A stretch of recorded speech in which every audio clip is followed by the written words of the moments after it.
Assalamualaikum warahmatullahi wabarakatuh. Selamat pagi sobat milenial.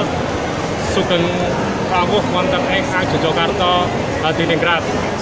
Saya Budi Purwa dari Polopatan Yuma. Saya kebetulan berada di Ambarukmo Plaza, Yogyakarta dalam rangka kegiatan Milenial Indonesian Agripreneur yang kedua. Pada hari ini nanti tepat jam 13.30 akan dilaksanakan pembukaan Second Millennial Indonesian Agripreneur di Ambarukmo Plaza. Nanti akan dibuka oleh Gubernur DIY Sri Sultan Hamengkubuwono ke-10 dan dihadiri juga oleh Kepala Badan Penyuluhan dan Pemberdayaan Pertanian yang nanti akan bersama-sama dengan pejabat daerah untuk menekan tombol videotron dibukanya kegiatan Milenial Indonesian Agripreneur. Kemudian setelah itu nanti akan ada acara tambahan pendukung berupa kegiatan Meet Millennial Agripreneur, kemudian peluang ekspor Millennial Agripreneur, dan juga ada hiburan berupa TikTok Challenge dan Door Prize. Jangan lupa datanglah di Ambarukmo Plaza dalam rangka Millennial Indonesian Agripreneur. Assalamualaikum warahmatullahi wabarakatuh. Kita akan bersama 3, 2, 1.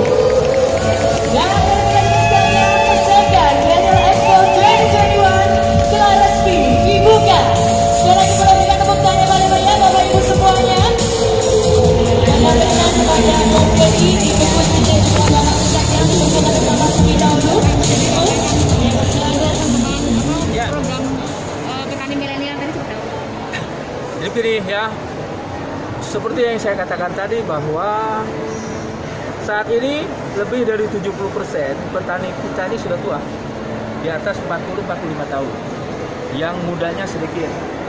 Saat ini oke, ya, produktivitasnya tinggi. Tapi 10 tahun yang akan datang, ini pasti akan menjadi masalah. Kenapa? Yang saat ini tua itu kan menjadi kurang produktif. Umurnya lebih dari 55 tahun, kurang produktif.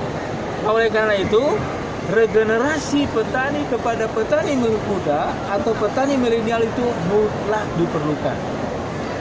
Di saat yang sama, kita juga harus melakukan transformasi dari pertanian yang tanam petik jual, pertanian yang kebiasaan atau mungkin hanya kewajiban saja, menjadi pertanian yang menghasilkan uang, yang menghasilkan duit, pertanian agribisnis. Nah, yang melakukan itu, yang melaksanakan itu tidak lain adalah para agropreneur, ya. Ditambah lagi anak muda. Makanya Millennial Indonesian Agripreneurs artinya adalah anak-anak muda Indonesia yang berbisnis pertanian. Jadi prospek pertanian kita ke depan adalah agropreneurs. Artinya apa? Pertanian yang bisnis, pertanian dia menghasilkan duit sebanyak-banyaknya, dan yang bisa melaksanakan itu adalah para petani milenial, para petani muda, saudara sekalian. Oleh karena itu, Kementerian Pertanian melaksanakan program-program untuk mensupport agar lahir, agar tercipta di seluruh pelosok tanah air para milenial Indonesian Agropreneurs. Salah satunya adalah melalui acara yang saat ini sedang dilakukan. Artinya kita menghimpun para anak-anak muda kita yang melaksanakan wirausaha di sektor pertanian. Kemudian kita lakukan koordinasi pelatihan-pelatihan, termasuk pendampingan seluruh sekalian. Bahkan melalui program PWMP, Penumbuhan Wirausaha Muda Pertanian, selain mereka mendapatkan pelatihan pendampingan, juga kita support, kita berikan insentif walaupun tidak terlalu besar, tetapi itu harus menjadi trigger, harus menjadi pemantik agar mereka itu langsung terjun bisnis di sektor pertanian. Tentu setelah itu kita dampingi terus sampai mereka betul-betul menjadi milenial Indonesian Agripreneurs, menjadi para pengusaha pertanian muda, saudara sekalian. Jadi demikian. Di Yogyakarta kan banyak lahan wisata yang kemudian sebagian mulai berubah dari lahan pertanian berubah menjadi objek wisata. Saran dari Kementerian Pertanian seperti apa? Yang pasti Bapak Gubernur Sri Sultan Hamengkubuwono ke-10 perhatiannya terhadap pertanian ini luar biasa. Bahkan beliau menyampaikan kepada saya bahwa rakyat Yogyakarta sampai saat ini sebagian besar masih tergantung di sektor pertanian. Oleh karena itu beliau memberikan perhatian yang luar biasa terhadap sektor pertanian, termasuk di dalam mencetak atau menumbuhkan para petani muda yang berwirausaha. Antara lain beliau sudah mengirimkan beberapa pemudanya untuk melakukan magang, untuk pelatihan di luar negeri, di Jepang dan sebagainya. Itu adalah bukti bahwa beliau memberikan perhatian yang luar biasa. Kemudian juga disupport oleh para pimpinan bupati wali kota. Ini di sebelah kanan saya ada Bupati Sleman, ya, juga beliau betul-betul support terhadap pembangunan pertanian, terutama para anak mudanya. Kenapa? Karena justru anak-anak muda yang terjun di sektor pertanian, justru mereka yang mampu menjajaki ekspor ke luar negeri, ya. Nah, di saat yang sama sebetulnya pertanian dengan wisata itu ibarat keping uang yang tidak bisa dipisahkan satu sama lain. Jadi kalau pertanian sebelah kiri, maka wisata sebelah kanan. Itu bisa dipadukan, ya, menjadi agrowisata, dan itu memiliki daya tarik yang luar biasa. Di saat yang sama memberikan dampak yang luar biasa. Dampaknya terhadap sektor pertanian melesat, dampaknya terhadap sektor wisata juga meningkat. Artinya dua-duanya memberikan dampak positif, ya, dan itu yang harus kita dukung seperti tadi yang disampaikan oleh Sri Sultan Hamengkubuwono X. Jangan saling mematikan gitu ya, Pak. Jadi tidak ada istilah saling mematikan, justru saling sinergis, saling mendukung, satu sama lain tumbuh positif, ya. Jadi sinergi. Saya kira demikian, makanya lahir istilah agrowisata. Ya, artinya memang dua-duanya seperti keping mata uang yang tidak bisa dipisahkan satu sama lain. Ada lagi? Pak, kalau tahun ini berapa sih Pak target rencana petani ini?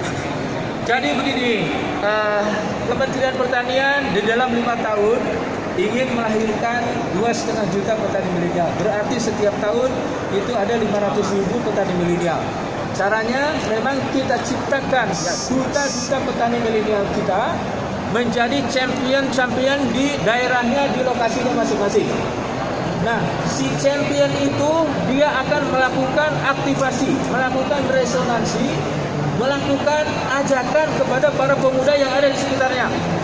Misalnya yang ada di Kabupaten Sleman, ya, taruhlah misalnya pemuda yang kita didik itu ada 10 orang, tetapi dari 10 orang dia mampu merekrut menjadi 10.000, bahkan menjadi 100.000 orang, ya, sehingga terjadi resonansi, dan itu harus kita lakukan di seluruh pelosok tanah air, sehingga nanti lahir para petani muda milenial kita di seluruh pelosok tanah air. 5 tahun yang akan datang 2,5 juta. Insentif yang diberikan kepada anak muda kita, pertama pelatihan. Saat ini program-program pelatihan kita yang ditujukan untuk anak muda ini luar biasa, ya. Dan bukan hanya Kementan yang melakukan itu, pemerintah provinsi juga banyak yang melakukan itu, pemerintah kabupaten juga banyak melakukan itu. Kita lakukan koordinasi, termasuk Sri Sultan juga sudah melakukan pelatihan, termasuk di Kabupaten Sleman juga sudah melakukan pelatihan, bahkan ada pelatihannya ke luar negeri. Satu. Kemudian yang kedua, ya, kita juga beri insentif, walaupun tidak terlalu besar, ya. Ada program BWMP, penumbuhan wirausaha muda pertanian. Ada program Youth Entrepreneurship Support Services. Itu sama-sama mensupport anak-anak muda kita. Selain pelatihan-pelatihan, juga insentif untuk modal, ya. Tidak terlalu besar, tetapi itu kita harapkan menjadi trigger untuk mereka berani langsung terjun bebas, ya, di samudra usaha pertanian di pelosok tanah air, ya. Kemudian yang ketiga masih ada lagi, yaitu pendampingan. Jadi pada saat mereka jungkir balik membangun usaha pertanian, tetap kita dampingi. Pemerintah kabupaten tetap mendampingi, pemerintah provinsi tetap dampingi, pemerintah pusat pun tetap dampingi, sampai mereka betul-betul menjadi mandiri. Setelah mandiri juga mereka merekrut anak-anak muda yang lainnya. Itu yang saya bilang melakukan resonansi, melakukan aplikasi kepada para pemuda yang ada di sekitarnya. nanti juga akan membahas mengenai kebutuhan lahan baik di Jawa maupun luar Jawa. Betul, ya. Bicara pertanian tidak bisa lepas dari lahan, oke?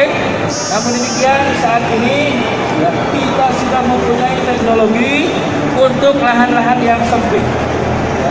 Jadi pertanian itu tidak sepenuhnya tergantung lahan saat ini. Kenapa? Ada teknologi urban farming. Kita pilih varietas-varietas komoditas yang harganya lumayan. Sekarang sudah berkembang florikultura, ya, bunga-bunga tanaman hias. Dia hanya punya lahan 6 meter kali 6 meter, tetapi omsetnya sudah miliaran sebenarnya. Kenapa? Karena dia jual ke luar negeri. Yang ada satu jenis bunga harganya lebih dari 100 juta. Itu kan luar biasa. Nah, kita mengarah ke sana. Kemudian juga ada urban farming yang lain. Ada hidroponik, ada vertical farming yang bisa digunakan di daerah perkotaan. Seperti di Jogja bisa dikembangkan itu. Ya, urban farming tidak terlalu menggunakan lahan yang luas. Lahannya sedikit saja tetapi intensif. Kemudian komoditasnya yang betul-betul diperlukan oleh masyarakat perkotaan. Oke? Terima kasih Pak, terima kasih. Baik,